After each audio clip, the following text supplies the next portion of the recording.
How's it going, everybody? It's Jeremiah here, and today I am going to be talking about something known as Crash Bandicoot: The Untold Story. This is about a guy named Dave Siller. He talks about Joe Pearson and Charles Embellis. Charles Embellis, Joe Pearson, and David Siller, or Dave Siller, himself, are basically exposing the truth about why they don't get any credit, or why they didn't get any credit when it came to being involved with the design and creation of Crash Bandicoot. Now, excuse me, God damn it. Okay, I have heard about this story for a while, for like about a week or two, maybe 3 or possibly a month. With how long it's been going on, I just didn't want to talk about it until there were articles talking about it, because there was no way in hell I was going to be making a video discussing the topic about some one guy that will possibly sound crazy because of an orange marsupial, but boy was I wrong. Yeah, I judged the situation a bit early, but yeah, he's fine. All that, I don't really care. He's a good dude. I can understand where he's coming from about not deserving credit with what he contributed to the Crash Bandicoot series. But anyways, here it is. Crash Bandicoot producer, which is Dave Siller specifically, feels forgotten by Naughty Dog, shares original design documents. Now I'm going to read all of this, so open a new tab or whatever. Okay, so it says, while Naughty Dog co-founders Jason Rubin and Andy Gavin are widely regarded as being the creators of the iconic PlayStation mascot Crash Bandicoot, a group of video game designers who worked on the original game, which is the first game, feels they've not been given the credit they deserve. Endorsed by Crash 1 producer David Siller, the Untold Story of Crash Bandicoot Facebook group claims that the trio of former Universal Interactive Studios contractors Siller, Charles Embellis, and Joe Pearson have been quote-unquote totally forgotten about it in the history of the beloved franchise, while Siller directly accuses Robin, Gavin, and former Universal head Mark Cerny of systematically eliminating his contributions to the original PlayStation 1 game from receiving any mention. Siller goes on to claim that he was quote-unquote blackballed by Naughty Dog and publisher Universal's head honchos due to differences in opinion and personality, rendering him unable to make a living, while singling Jason Rubin out as being a quote-unquote bully. This is really interesting.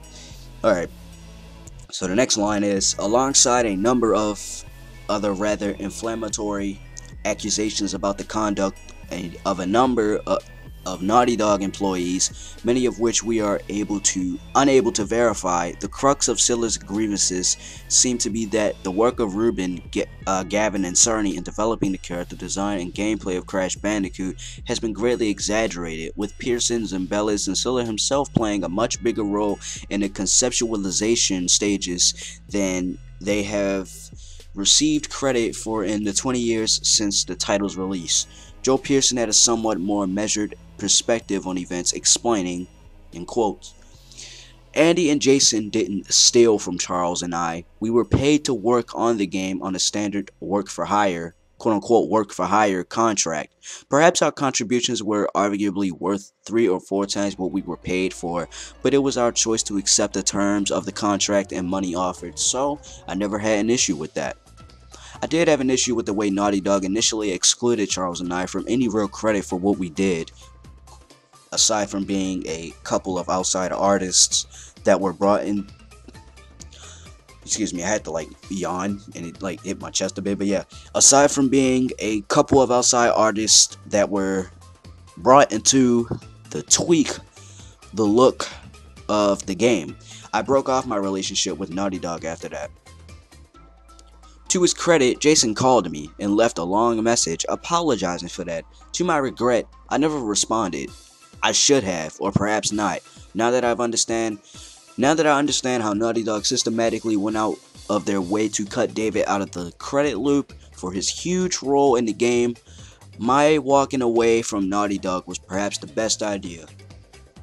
So it seems that Joe Pearson and Charles and David they had huge like contribution roles into making, the first Crash Bandicoot game, but they weren't given credit because Cerny, Jason, and Andy Gavin were, and I'm only speculating here, by the way, I'm not making assumptions, but it seems that Jason, Andy, and Mark Cerny, Jason Rubin, Gavin, and Mark Cerny were given credit and exaggerated to the public by having credit for the creator of the character Crash Bandicoot and the designs of Crash Bandicoot, with people just pointing out the obvious things when there are huge reasons as to why Crash Bandicoot became Crash Bandicoot, with how he is, with the breaking box ecstasy and all that. But yeah, let's continue reading for a bit, and then after that I'll talk about the little conceptual artworks. As fascinating, as astonishing as these claims are, perhaps of even more interest to fans of the beloved platforming series is that a number of previously unpublished design documents have been uploaded to the Facebook page by David Siller in the hopes of I can't pronounce that word for shit. Okay, I'm just skip that word. Of this word, his side of the story, basically explaining his side of the story from his perspective. Showcasing early conceptual artwork and notes of stages, gameplay mechanics, and Crash Bandicoot himself, they provide a fantastic insight into the origins of one of the most successful games of all time. Now, in this artwork, originally his name was going to be Willie the Wombat the Bandicoot, which is odd, I will say. Here's the Mountain Rope Bridge, rope number 25, the Magic Stairs. This is a magic rope bridge platform that appears to be suspended in midair. As Willie approaches this seemingly out of order rope bridge, stepping onto it will activate it, and Willie can now move across the dead air space. As Willie travels, the bridge will add and subtract floor pieces in a breathtaking fashion. There will be items suspended in midair that Willie should attempt to get out. Wait. What the fuck did I just say? There will be items suspended in midair that Willie should attempt to get, but beware, Willie could end up falling to his death. See next page. Lemurian technology, no fuel required.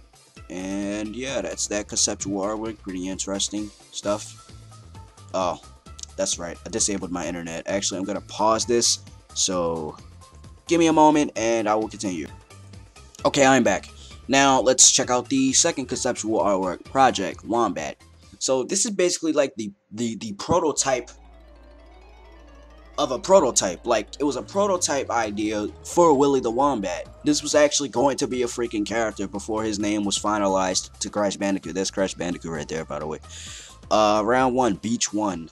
Lemurian TP. This is so much information that I feel as though it would be more interesting if you guys were to look at it, because I don't want this video to be very long. It's going to be lengthy, most damn sure, because it's over 7 minutes.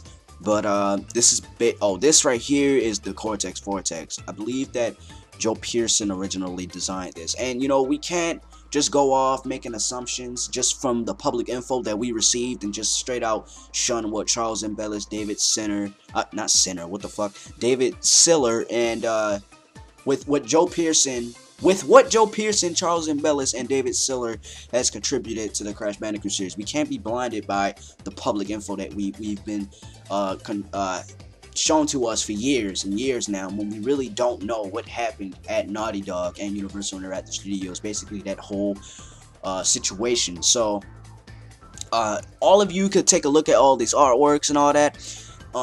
I was going to here is Andy Gavin's not opinion, but his statement about David Siller. Not really, it's very complicated. Dave did work on Crash 1 and only Crash 1, and contributed ideas, so he's giving credit to the guy. He wasn't one of the nitty-gritty, he wasn't one for the nitty-gritty. Most of his design drawings were made after the fact from levels designed by Naughty Dog's workers or Mark Cerny. Certainly some of his ideas ended up in some levels. He was a nice guy, but not very confused. I can see where Andy's coming from. I don't think he's trying to fire shots at David, but with the way David showed himself online when he first introduced us to this whole Crash Bandicoot Untold story thing, it was a bit, in my opinion, I'm not hating the guy, I'm not firing shots at him or nothing, but to me it seemed a bit dramatic about the whole situation, when it's just origins of the character. Yes, it's a big deal explaining, you know, how Crash Bandicoot became to be, you know, the character that he is. Well, he was today, or he is today. But yeah, it's interesting, and this is a powerful quote by Charles M. Bellis talking about the situation, and it's very interesting, and I would read it, but I simply don't have the time. I have to take care of other things, and I'm actually brainstorming another video idea in the works, so stay tuned for that. And yeah, so tell me what you guys think. The links, you know, the sources to all this will be in the description. I hope you guys enjoyed this video, and tell me what you guys think about this. Yeah, I'll see you guys in the next upload. Coming to the channel, I have some ideas brainstorming in my head, and I really want to be active on the channel again, since there's been rough sides going on in my life and all that, and you know, school's coming up soon and all that, and yeah, so I'll talk to you guys later. Tell me what you guys think in the comment section below. I want to see some interaction. I'll talk to you guys later. Deuces.